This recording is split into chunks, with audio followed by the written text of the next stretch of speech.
முதலில் வீரகேசரி நாளேட்டின் பிரதான தலைப்புச் செய்தியாக தேசிய ஐக்கியத்தை நிறுவ சந்திரிகா தலைமையில் குழு, பிரதமர் எதிர்க்கட்சித் தலைவர் சார்பிலும் பிரதிநிதிகள், ரணில் அறிவிப்பு என்ற செய்தி வெளியாகியுள்ளது.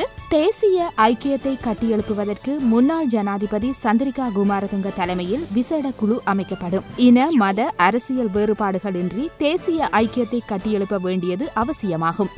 இதற்கென நியமிக்கப்படும் குழுவில் பிரதமர் எதிர்க்கட்சித் தலைவர் சார்பில் பிரதிநிதிகள் இடம்பெற்றிருப்பர் என்று பிரதமர் ரணில் விக்ரமசிங்க தெரிவித்தார். நாட்டை பிளவுபடுத்தாது மீண்டும் பயங்கரவாதம் உருவாகாது தடுக்க வேண்டுமானால் நாம் நல்லிணக்கத்தை ஏற்படுத்த வேண்டும் எனவும் அவர் தெரிவித்துள்ளதாக இந்த செய்தி தொடர்ந்து செல்கின்றது. ஜனாதிபதியின் இளைய சகோதரர் வெளிராஜு மீது கோடாரி தாக்குதல், பொலனறுவையில் சம்பவம், தேசிய வைத்தியசாலையில் அனுமதி, சந்தேக நபரான நண்பர் போலீசில் சரண், தனிப்பட்ட விவகாரம் காரணமாம் என்ற செய்தி இன்றைய வீரகேசரி நாளேட்டின் முதல் பக்கத்தில் வெளியாகியுள்ளது. ஜனாதிபதி மைத்ரிபால சிறிசேனவின் இளைய சகோதரரான வெளிராஜு என பரவலாக அறியப்படும் பிரியந்த சிறிசேன மீது சரமாரியான கோடரி தாக்குதல் மேற்கொள்ளப்பட்டுள்ளது. இந்த தாக்குதல் நேற்று இரவு 7 மணியளவில் பொலனறுவை புதிய நகர பிரதேசத்தின் ஹத்தரே எல பகுதியில் உள்ள வாகனம் திருத்தும் இடம் ஒன்றிற்கு அருகே வைத்து மேற்கொள்ளப்பட்டுள்ளது. பிரியந்த ஸ்ரீசேனவின் நண்பரான 34 வயதுடைய ஹப்புதந்திரிகே துஷான் லக்மால் என்பவரால் இந்த தாக்குதல் மேற்கொள்ளப்பட்டதாகவும், தாக்குதலில் பிரியந்த ஸ்ரீசேனவின் தலையில் பின்பகுதி படுகாயங்களுக்கு உள்ளாகியுள்ளதாகவும் போலீஸ் ஊடக பேச்சாளர் உதவி போலீஸ் அத்தியட்சகர் ருவன் குணசேகர கேசரியிடம் தெரிவித்துள்ளதாக இந்த செய்தி வெளியாகியுள்ளது. வீரகேசரி நாளேட்டின் முதல் பக்கத்தில் வெளியாகியுள்ள மற்றொரு செய்தியாக மஹிந்த ஆதரவு கூட்டத்தில் 28 எம்பிக்கள் பங்கேற்பு என்ற செய்தி வெளியாகியுள்ளது. முன்னாள் ஜனாதிபதி மஹிந்த ராஜபக்ஷவிற்கு ஆதரவு திரட்டி வரும் ஐக்கிய மக்கள் சுதந்திர முன்னணியின் மாற்றுக்குழுவினரால் ரத்னபுரியில் நேற்று ஏற்பாடு செய்யப்பட்டிருந்த பொதுக்கூட்டத்தில் ஸ்ரீலங்கா சுதந்திர கட்சியைச் சேர்ந்த 28 எம்பிக்கள் மாற்றுக்குழுவுடன் இணைந்து மேடையேறினர் என இந்த செய்தி பிரசுரிக்கப்பட்டுள்ளது. வீரகேசரி நாளேட்டின் மற்றொரு செய்தியாக இலங்கைக்கு மூலோபாய உதவிகளை வழங்க தயார், சீன ஜனாதிபதி தெரிவிப்பு, பிரச்சினைகள் தீர்க்கப்பட்டதும் துறைமுக நகர் திட்டம் ஆரம்பம் என்கிறார் ஸ்ரீசேன என்ற செய்தி வெளியாகியுள்ளது. இலங்கைக்கும் சீனாவுக்கும் இடையிலான பாரம்பரிய உறவில் புதிய யுகம் ஆரம்பிக்கப்பட்டுள்ளது. இலங்கை ஜனாதிபதி சீன மக்களின் பழைய நண்பன். இலங்கைக்கும் சீனாவுக்கும் இடையிலான மூலோபாய ரீதியான பங்குடைமையில் இலங்கைக்கு நேர்மையான உதவியை வழங்க சீனா விரும்புகின்றது என சீன ஜனாதிபதி ஷி ஜின்பிங் தெரிவித்துள்ளதாக இந்த செய்தி வெளியாகியுள்ளது. வீரகேசரி நாளேட்டின் முதல் பக்கத்தில் வெளியாகியுள்ள மற்றொரு செய்தியாக சம்பந்தன் மட்டுமே எதிர்க்கட்சி தலைவர் பதவிக்கு பொருத்தமானவர், அமைச்சர் ஹசன் அலி வலியுறுத்தல் என்ற செய்தி வெளியாகியுள்ளது. கூட்டுக் கட்சிகளின் தேசிய அரசாங்கத்தில் இலங்கை தமிழரசு கட்சியே பாராளுமன்றத்தில் எதிர்க்கட்சியாக வேண்டும். நிலவி வரும் அரசியல் சூழ்நிலைக்கு அமைய சம்பந்தன் மட்டுமே எதிர்க்கட்சி தலைவருக்கு மிக பொருத்தமானவர் என ஸ்ரீலங்கா முஸ்லிம் காங்கிரஸ் தெரிவித்துள்ளதாக இந்த செய்தி தொடர்ந்து செல்கின்றது. இன்றைய வீரகேசரி நாளேட்டின் முதல் பக்கத்தில் வெளியாகியுள்ள கட்டமிடப்பட்ட செய்தியாக தொகுதி முறை வந்தால் நீதிமன்றம் செல்வோம் என்ற செய்தி வெளியாகியுள்ளது. நாட்டின் அனைத்து இனத்தவர்களையும் திருப்திப்படுத்தும் வகையில் விகிதாசாரமும் தொகுதிவாரியும் உள்ளடங்கலான தேர்தல் முறைமையே அவசியமாகும். எனினும் இதற்கு மாறாக தொகுதிவாரி தேர்தல் முறைமை மாத்திரம் கொண்டு வந்தால் நீதிமன்றில் வழக்கு தாக்கல் செய்வோம் என நவசமசமாஜ கட்சியின் தலைவர் கலாநிதி விக்ரமபாகு கருணாரத்ன எச்சரிக்கை விடுத்துள்ளதாக இந்த செய்தி வெளியாகியுள்ளது. கோட்டை ரயில் நிலையத்தில் இலவச வைஃபை சேவை திங்கள் முதல் அமுல் என்ற செய்தி இன்றைய வீரகேசரி நாளேட்டின் முதல் பக்கத்தில் வெளியாகியுள்ளது. கொழும்பு கோட்டை புகையிரத நிலையத்தில் எதிர்வரும் திங்கட்கிழமை முதல் இலவச வைஃபை சேவை வழங்கப்படும் என்று ரணில் விக்ரமசிங்க தெரிவித்துள்ளதாக இந்த செய்தி வெளியாகியுள்ளது. இன்றைய வீரகேசரி நாளேட்டின் பிரதான புகைப்படமாக சீனாவுக்கு விஜயம் மேற்கொண்டுள்ள ஜனாதிபதி மைத்ரிபால சிறிசேன நேற்று அந்நாட்டு ஜனாதிபதி ஷி ஜின்பிங்கை சந்தித்து பேச்சு நடத்தினார். இதன்போது ஜனாதிபதி சிறிசேனவின் பாரியாரும் ஜனாதிபதி ஜின்பின்னின் பாரியாரும் கைலாகு கொடுத்தபோது எடுக்கப்பட்ட புகைப்படமே வெளியாகியுள்ளது. அடுத்து தினக்குரல் நாளேட்டின் பிரதான தலைப்புச் செய்தியாக சந்திரிகா தலைமையில் தேசிய ஒருமைப்பாட்டு அலுவலகம், நல்லிணக்கத்தை கட்டியெழுப்ப அரசு முன்னுரிமை, ரணில் தெரிவிப்பு என்ற செய்தி வெளியாகியுள்ளது. தேசிய நல்லிணக்கத்தை கட்டியெழுப்புவதற்கு அரசாங்கம் முன்னுரிமை கொடுத்து செயற்படுவதாக தெரிவித்திருக்கும் பிரதமர் ரணில் விக்ரமசிங்க, முன்னாள் ஜனாதிபதி சந்திரிகா குமாரதுங்க தலைமையில் தேசிய ஒருமைப்பாட்டுக்கான அலுவலகத்தை அமைக்க அரசு திட்டமிடுவதாக அறிவித்திருக்கின்றார். உண்மையான நல்லிணக்கத்தை ஏற்படுத்தும் முன்முயற்சிகளுக்கு ஊடகங்கள் ஒத்துழைக்க வேண்டும் என அழைப்பு விடுத்துள்ள பிரதமர் இனங்கள் மத்தியில் நல்லிணக்கத்தை கட்டியெழுப்பவும் தேசிய ஒருமைப்பாட்டை ஏற்படுத்தவும் ஊடகங்களின் வகிபாகம் அவசியமானதென அழுத்தி உரைத்திருக்கின்றார் எனவும் தெரிவித்துள்ளதாக இந்த செய்தி வெளியாகியுள்ளது. ஜனாதிபதி மைத்திரியின் சகோதரர் கோடாரி தாக்குதலில் படுகாயம் என்ற செய்தி இன்றைய தினக்குரல் நாளேட்டின் முதல் பக்கத்தில் வெளியாகியுள்ளது.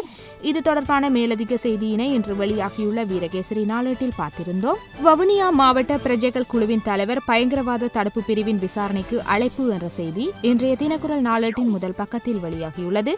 வவுனியா மாவட்ட பிரஜைகள் குழுவின் தலைவர் கிருஷ்ணபிள்ளை தேவராசாவை கொழும்பு ஒன்றில் புதிய அரசாங்க அதிபர் கட்டிடத்தில் இயங்கி வரும் பயங்கரவாத தடுப்பு பிரிவின் 2ஆம் மாடிக்கு 30/3/2015 அன்று காலை 10 மணிக்கு விசாரணைக்காக வருமாறு அழைப்பு கொடுக்கப்பட்டுள்ளது. இது தொடர்பாக தேவராசாவுடன் தொடர்பு கொண்டு கேட்டபோது வவுனியா வடக்கு நெடுங்கணி மத்தியில் அமைந்துள்ள எனது பத்திரிகை விற்பனை நிலையத்திற்கு இன்று வியாழக்கிழமை காலை 9 மணிக்கு வந்த நெடுங்கணி போலீசார் இந்த அறிவிப்பு கடிதத்தை தந்துள்ளதாக அவர் தெரிவித்துள்ளதாக இந்த செய்தி தொடர்ந்து செல்கின்றது. தினக்குரல் நாளேட்டின் முதல் பக்கத்தில் வெளியாகியுள்ள மற்றொரு செய்தியாக தமிழ் கட்சி என்பதால் கூட்டமைப்புக்கு எதிர்க்கட்சித் தலைவர் பதவி வழங்கக்கூடாதா?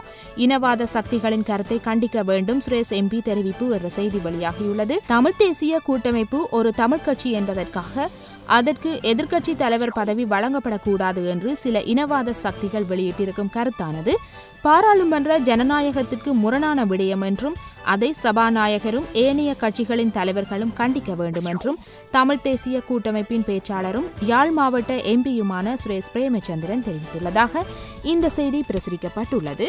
ரணிலின் யாழ் விஜய சந்திப்புகளில் வடமாகாண சபைக்கு இடமில்லை என்ற செய்தி இன்றைய தினக்குரல் நாளேட்டின் முதல் பக்கத்தில் வெளியாகியுள்ளது.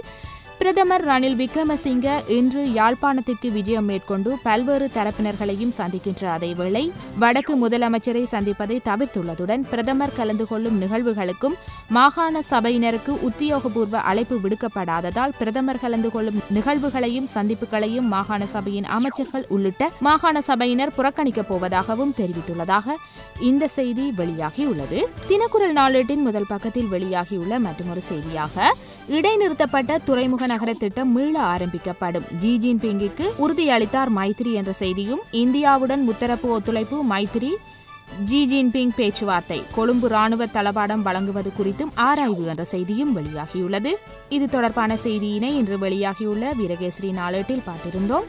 அடுத்து சுடரொளி நாளேட்டின் பிரதான தலைப்புச் செய்தியாக போர்ட் சிட்டி திட்டம் மீள ஆரம்பிக்கப்படும் சீனாவிடம் உறுதியளித்தார் மைத்திரி என்ற செய்தி வெளியாகியுள்ளது. தமது அரசால் இடைநிறுத்தப்பட்ட சர்ச்சைக்குரிய கொழும்பு துறைமுக நகர திட்டம் மீள ஆரம்பிக்கப்படும் என்று சீன ஜனாதிபதி ஜி ஜின்பிங்கிடம் ஜனாதிபதி மைத்திரிபால சிறிசேன உறுதியளித்துள்ளார். பீஜிங்கில் நேற்று நடந்த சீன ஜனாதிபதி ஜி ஜின்பிங்கிற்கும் ஜனாதிபதி மைத்திரிபால சிறிசேனவுக்கும் இடையிலான பேச்சுக்களின் பின்னர் செய்தியாளர்களிடம் பேசிய சீனாவின் உதவி வெளிவிவகார அமைச்சர் லியூ ஜியான்சோ இந்த தகவலை வெளியிட்டார். இரண்டு தரப்புகளுமே மீண்டும் இந்த திட்டத்தை தொடர்வதற்கு விருப்பம் வெளியிட்டன.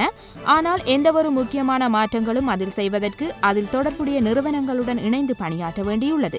பிரச்சினைகள் அனைத்தும் தீர்க்கப்பட்டதும் துறைமுக நகர பணிகள் மீள ஆரம்பிக்கப்படும் என்று இலங்கை ஜனாதிபதி தெரிவித்துள்ளதாக இந்த செய்தி வெளியாகியுள்ளது. இது தொடர்பான செய்தியினை இன்று வெளியாகியுள்ள ஏனைய நாளேடுகளில் பார்த்திருந்தோம்.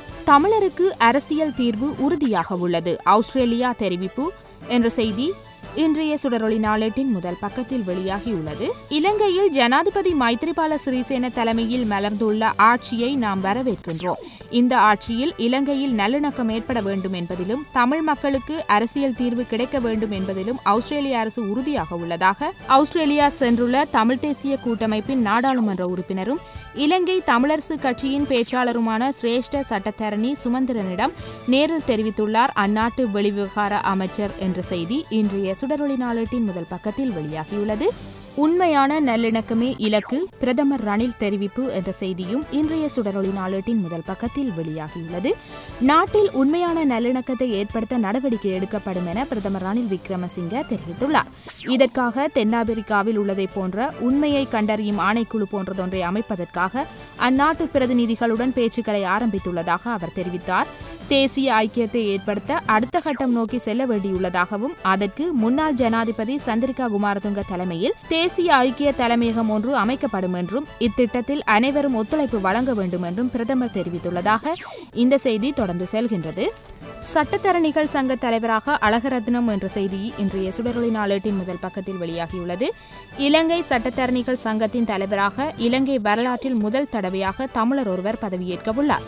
சட்டத்துறையில் 35 வருடகால அனுபவமுடைய ஜெஃப்ரி அழகரட்னம் சட்டத்தரணிகள் சங்கத்தின் புதிய தலைவராக தெரிவு செய்யப்பட்டுள்ளதாக இந்த செய்தி பிரசுரிக்கப்பட்டுள்ளது. அடுத்து சிங்கள நாளேடான லங்காதீப நாளேட்டின் பிரதான தலைப்புச் செய்தியாக கோத்தாவின் வங்கிக் கணக்குகள் சோதனை என்ற செய்தி வெளியாகியுள்ளது.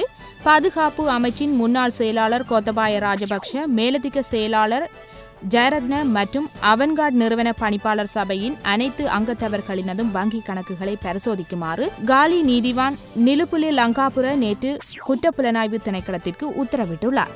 அவன்கார்ட் நிறுவனத்திற்கு சொந்தமான காலி துறைமுகத்தில் நங்கூரமிடப்பட்டுள்ள மிதக்கும் ஆயுத களஞ்சிய கப்பல் தொடர்பில் குற்றப்புலனாய்வு திணைக்களத்தினர் நீதிமன்றத்தில் மேலதிக அறிக்கை சமர்ப்பித்ததை அடுத்தே இந்த உத்தரவு பிறப்பிக்கப்பட்டுள்ளதாக இந்த செய்தி வெளியாகியுள்ளது. அடுத்து ஆங்கில நாளேடான டெய்லி மிரர் நாளேட்டின் பிரதான தலைப்புச் செய்தியாக தேர்தல் சீர்திருத்தம் எதிர்வரும் 10 நாட்களுக்குள் முடிவு என்கிறார் பிரதமர் என்ற செய்தி வெளியாகியுள்ளது.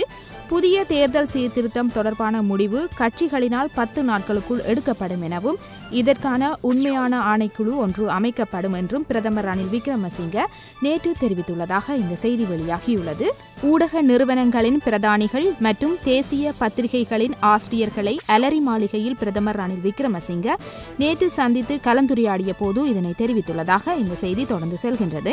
அடுத்து உதயன் நாளேட்டின் பிரதான தலைப்புச் செய்தியாக பிரதமர் வருகையை புறக்கணிக்கிறது வடமாகாண சபை, முதலமைச்சருக்கு உரிய அழைப்பு விடுக்கப்படாததை அடுத்து என்ற செய்தி இன்றைய உதயன் நாளேட்டின் பிரதான செய்தியாக வெளியாகியுள்ளது. பிரதமர் ரணில் விக்ரமசிங்க யாழ்ப்பாணத்தில் இன்று கலந்து கொள்ளும் நிகழ்வில் வடக்கு மாகாண சபையினர் பங்கேற்க மாட்டார்கள் என்று நம்பகரமாக தெரிய வருகின்றது. வடக்கு மாகாண முதலமைச்சருக்கு உரிய முறையில் அழைப்பு விடுக்கப்படவில்லை.